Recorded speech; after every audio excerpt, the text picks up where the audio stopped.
नागरिकशास्त्राच्या पुस्तकातनं पहिला आपल्या समोर येतो। संविधान हा ऐकायला जितका जड असला तरी कानावर रोज पडणारा शब्द आहे। आता ही संविधान संविधान हे शब्द बऱ्याच जणांनी शाळेत पुस्तकातून बातम्यांमधून तुमच्या सर्वांच्या कानावर पडलाच असेल, पण त्याचं आणि आपलं काय नातं आहे? कारण की ह्या संविधान निर्मितीमध्ये काय भूमिका होती, आपल्या भारतातल्या ज्या लोकांनी बलिदान करून आपलं स्वातंत्र्य मिळवलं, ह्या स्वातंत्र्य सेनानींचं, ह्या राजकीय चळवळीतील लोकांची, सामाजिक सुधारणा ज्यांनी केल्यात त्यांचे, या सर्वांचं काय ह्यामध्ये भूमिका होती। आणि आजच्या जीवनात अगदी आपण ITI मध्ये शिकताना देखील रोज जे काही आपल्याला अनुभव येतो किंवा आपल्याला ज्या सुविधा मिळतात, यामध्ये या संविधानाचा काय रोल आहे हे थोडक्यात मी 5 मिनिटात आपल्या सर्वांना समजावून सांगतो। हे संविधान आज जे आपण अनुभवतोय, उपभोगतोय किंवा आपण त्याच्या अंतर्गत जे काही सुविधा घेतोय, ह्याचा निर्मिती का झाली किंवा काय निर्मिती करण्याची गरज का वाटली हे पहिला समजून घेऊ। ज्यावेळी भारत स्वतंत्र झाला होता त्यावेळेला अनेक नेत्यांनी, अनेक स्वातंत्र्य सेनानी त्यासाठी बलिदान दिलं होतं।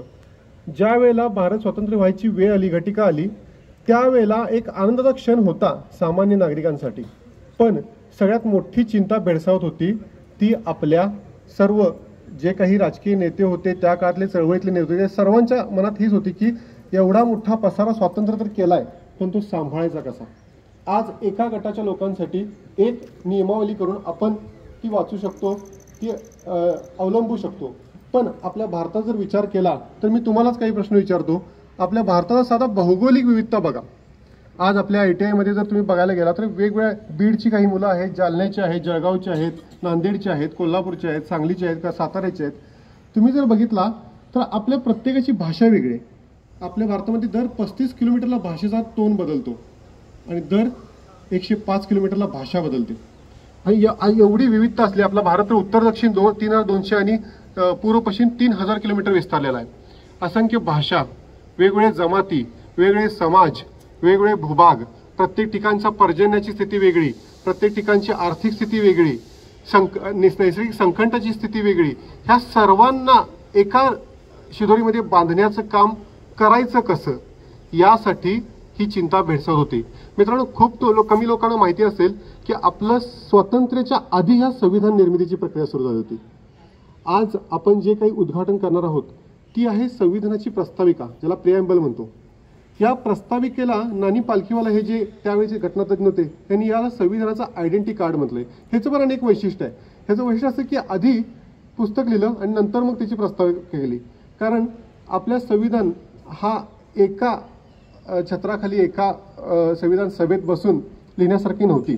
कारण की त्या काळात जर बघितला तर जगामध्ये बऱ्याच भूभागांवर ब्रिटिशांची राजवट होती, तिथं त्यांची गव्हर्नन्सची जी सिस्टीम होती ही सगळीकडे समान होती, पण जगामध्ये सुद्धा तुम्ही बघितला तर अशीच विविधता आढळते। आणि भारत हा ह्या जागतिक विविधतेचं एक सिम्बॉल आहे। याचं कारण म्हणजे बघा, आता ध्रुवीय प्रदेशामध्ये बर्फाळ प्रदेश आहेत, आफ्रिकन कंट्री असतील, काही पश्चिम आशियन देश असतील, तिथं वाळवंटच वाळवंट आहे। या ठिकाणी रूल करणं खूप सोपं जातं, कारण की सगळ्यांना एकच नियम लागू असतो। पण तुम्ही भारतामध्ये तुम्ही जर भूगोलाचं पुस्तक काढून बघितलं तर लक्षात येईल की भारतामध्ये बर्फाळ प्रदेश आहे, भारतामध्ये वाळवंट आहे, भारतामध्ये किनारी प्रदेश आहे, भारतामध्ये मैदानी प्रदेश आहे। तुम्ही साधा सांगलीमध्ये उभारून जर पश्चिमेकडे गेला तर तुम्हाला सह्याद्री लागतो आणि थोडं पूर्वेला गेला की दुष्काळी भाग लागतो। तर ही विविधता आणि ह्या विविधतेवर जगणाऱ्या लोकांना एकत्र करायचं आव्हान या संविधान निर्माण करणाऱ्या लोकांसमोर होतं। साधारण 13 ऑगस्ट 1946 रोजी ह्या पंडित जवाहरलाल नेहरूंनी, जे भारताचे पंतप्रधान होते, त्यांनी एक उद्देशिका लिहिली। त्या उद्देशिकेमध्ये आपल्याला काय करायचं आहे, आपल्याला कसा भारत निर्माण करायचा आणि तो कसा टिकवायचा आहे ह्याचं थोडक्यात विवरण केलं। आणि त्यामध्ये लक्षात आलं की आपल्याला या पद्धतीने जायचं आहे। मग त्यानंतर 389 लोकांनी मिळून, त्या लोकांमध्ये जवळपास त्या चळवळीतले त्या काळचे सगळेजण होते, त्याला संविधान सभा म्हणतो आपण। आपल्या जी लोकसभा आपण निर्माण केली, राज्यसभा निर्माण केली, त्याच्या आधी संविधान सभा निर्माण होते। आणि ह्या संविधान सभेची प्रोसेस ही स्वातंत्र्यासोबत पॅरलल चालू होती। आणि त्या लोकांनी, त्यामध्ये फक्त मोहम्मद अली जिना आणि महात्मा गांधी हे 2 व्यक्ती सोडले, सर्व लोक त्यामध्ये सामील होते। आणि यासाठी आपल्या भारतामध्ये वेगवेगळ्या समस्या होत्या, या सर्व समस्यांना निराकरण करण्यासाठी वेगवेगळ्या समित्या बनवल्या गेल्या। आणि त्यामध्ये एक समिती होती 30 ऑगस्टला 1946 साली निर्माण झाली, ती होती मसुदा समिती। या मसुदा समितीचे अध्यक्ष होते डॉक्टर बाबासाहेब आंबेडकर। ज्यांना आपण घटनेचे शिल्पकार म्हणतो. या मसुदा समितीनं साधारण 1 वर्ष 11 महिने आणि 18 दिवस सलग ह्या विषयावर काम केलं आणि जगातल्या 60 देशांच्या घटनांचा अभ्यास केला. जगातल्या 60 घटनांचा अभ्यास केला. 64 लाख रुपये खर्च आला त्यासाठी त्या काळात आणि एक आपली घटना तयार केली. त्यामध्ये बऱ्याच सुधारणा केल्या आणि ती घटना ठेवली आपल्यासमोर आणि सर्व संविधान सभेने ती स्वीकृत केली. त्यावर 284 लोकांनी कारण की त्यानंतर पाकिस्तान हा वेगळा झाला आणि यातले काही सदस्य हे विभागले, त्यामुळे 284 सदस्य होते, त्यांनी त्यावर सही केली. मित्रांनो, हे काम सोपं नव्हतं.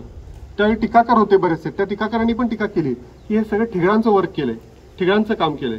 पण डॉक्टर बाबासाहेब आंबेडकरांनी ह्या टीकेला सुद्धा खूप सकारात्मक दृष्टीने घेऊन त्यांनी एकच वाक्य काढलं की हे ठिगळांचंच वर्क काम आहे, पण हे सुंदर ठिगळांचं काम आहे. त्याला ब्युटिफुल पॅचवर्क असं नाव दिलं.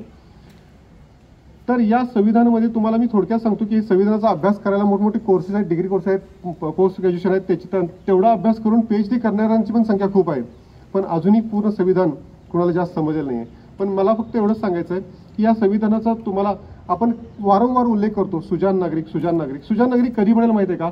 आपण शालेय पुस्तकं वाचून नाही तर सुजाण नागरिक बनायचं असेल ना तर आपल्या संविधानाचे 3 फक्त भाग आहेत. जवळपास या संविधानामध्ये 495 कलम आहेत आणि त्यामध्ये जवळपास 25 भाग केलेत. ह्या 25 भागांमध्ये काय आहे मित्रांनो?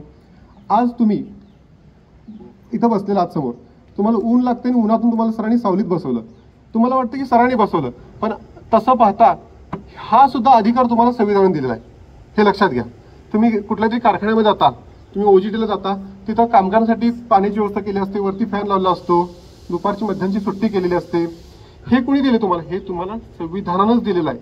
तुम्ही फक्त संविधानाचा अभ्यास करायचा असेल तर फक्त 3 गोष्टी बघा. त्यातला पहिला 3रा नंबरचा भाग आहे तो म्हणजे मूलभूत हक्क. तुम्हाला कोणकोणते हक्क आहेत? स्वातंत्र्याचा हक्क, नोकरीमध्ये समानतेचा हक्क, अस्पृश्यता निवारणाचा हक्क. आता मी तुमच्यासमोर हे बोलतोय ना, हा हक्क सुद्धा मला संविधानानं दिलाय. संविधानाचं कलम 19 आहे, एकत्रित वाचून बघा. त्यामध्ये 6 प्रकारचे हक्क दिलेत. तुम्हाला उद्या वाटलं मी हा व्यवसाय करतो, हा हक्क तुम्हाला संविधानानंच दिलाय. मी ह्या भागात फिरायला जातो, हा. काही देशांमध्ये तुम्हाला संचार स्वातंत्र्यावर बंदी आहे, काही देशांमध्ये तुम्हाला व्यवसाय स्वातंत्र्यावर बंदी आहे, भाषण स्वातंत्र्यावर बंदी आहे. आज एकत्र जमण्याचा, आपण एकत्र जमलोय, हा अधिकार सुद्धा संविधानानंच दिलाय. तुमचे अधिकार काय हे बघण्यासाठी नक्की एकदा जो संविधानाचा 3रा भाग आहे यामध्ये काही 25 सेक्शन आहेत. आता काय झालं होतं, एक छोटीशी घटना सांगतो. मी माझ्या मित्रासोबत एका मंदिरात गेलो होतो आणि आपण मंदिरात गेल्यानंतर काय करतो, सारा असं पाया पडून नमस्कार करतो. बरं, माझ्या मित्रानं असं केलं आणि असं वाकला. म्हणजे हा का कुठला प्रकार? हे कुठल्या धर्मात लिहिलं, हे कुठल्या धर्मग्रंथात लिहिलं असं नमस्कार करायचं?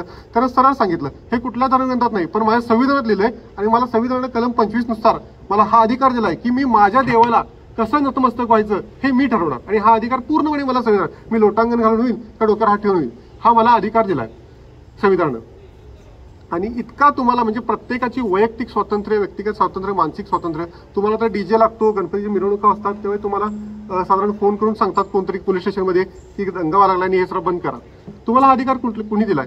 तर कलम 21 सांगतं की अक्षरशः आपल्या संविधानामध्ये आरोपीला अटक केल्यानंतर 24 तासाच्या आत न्यायाधीशासमोर हजर करण्याचा नियम आहे. हा कुठल्या पोलीस नियमामध्ये नाही, तर हा पण अधिकार संविधानाने दिलाय. म्हणजे आरोपीच्या सुद्धा हक्कांचं खंडन आपलं संविधान होऊ देत नाहीये. फक्त आपल्यापुरतं नाही आहे, राज्यानं म्हणजे सरकारनं कसं वागावं, काय करावं, सरकारनं कुठल्या सुविधा द्याव्यात, ह्यासाठी मार्गदर्शक तत्वे हे आपल्या भाग 4 मध्ये दिले आहेत. आणि त्याचसोबत भाग 5 मध्ये आपल्याला मूलभूत कर्तव्य, ही कर्तव्य प्रत्येक विद्यार्थ्यानं वाचणं खूप गरजेचं आहे. इतकंच नव्हे तर आपल्या संविधानानं फक्त माणसाची नाही तर पशु पक्षी निसर्गाची रक्षा कशी करावी ह्यासाठी त्यांचे सुद्धा हक्क अबाधित केले आहेत. तर इतक्या मोठ्या प्रमाणात आपल्याला हे हक्क बहाल करणारं संविधान काय आहे, रोजच्या जीवनावर आपलं इम्पॅक्ट करणारं संविधान काय आहे, हे आजच्या निमित्तानं तुम्हाला इथं याची ओळख थोडक्यात झाली. पण माझी अशी इच्छा आहे की तुम्ही सर्वांनी ह्याचा थोडासा अभ्यास करावा. फार काही पाठ करत बसण्याची गरज नाही, पण आपले अधिकार काय आहेत सरकारकडनं. तुम्ही हे सगळ्या योजना वगैरे ऐकताय, कानावर येतात, ह्या सगळ्या योजनांची वगैरे अंमलबजावणी करायचं काम हे सरकार फक्त या संविधान घटनेनं तुम्हाला दिलेल्या घटनांमुळेच तुम्हाला, ह्या गोष्टींमुळे तुम्हाला मिळतं. लक्षात घ्या. आज मी तुम्हाला थोडक्यात फक्त संविधानाची ताकद काय आहे सांगतो आणि थांबतो.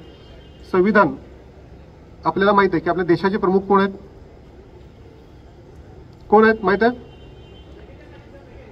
माननीय पंतप्रधान श्री नरेंद्र मोदी हे आपल्या सरकारचे प्रमुख आहेत. देशाचे प्रमुख हे आपले माननीय राष्ट्रपती असतात, बरोबर आहे. आणि एका सामान्य आदिवासी महिलेला ज्यांच्यावर आतापर्यंत कित्येक वेळेला अत्याचार झालेले आहेत, त्यांना समाजातून बाजूला टाकले, त्या व्यक्तीला देशाचा प्रमुख करायचं सामर्थ्य फक्त भारताच्या संविधानामध्ये, लक्षात घ्या. आणि या संविधानाला नतमस्तक होऊन मी आपल्या विभागामार्फत आपल्या हक्कांसाठी जागृत करणारं संविधान हे आपल्या समोर ओळख करून देण्याची संधी मला आपल्या संस्थेमार्फत मिळाली. त्यामुळे मी आपल्या प्राचार्य साहेबांचं, आपल्या सर्व गटनेते साहेबांचं आणि आपल्या सर्व स्टाफचा आभार व्यक्त करतो. आणि आज आपण जे संविधान मंदिराच्या उद्घाटनामध्ये जे काही आपण एक प्रत बघणार आहोत, ती या संविधानाचं एक ओळखपत्र आहे, ज्याला आपण प्रिॲम्बल म्हणतो. तुम्ही निश्चित ती वाचावी आणि त्याचा अर्थ काय आहे तो निश्चित एकदा समजून घ्यावा. धन्यवाद. थँक्यू.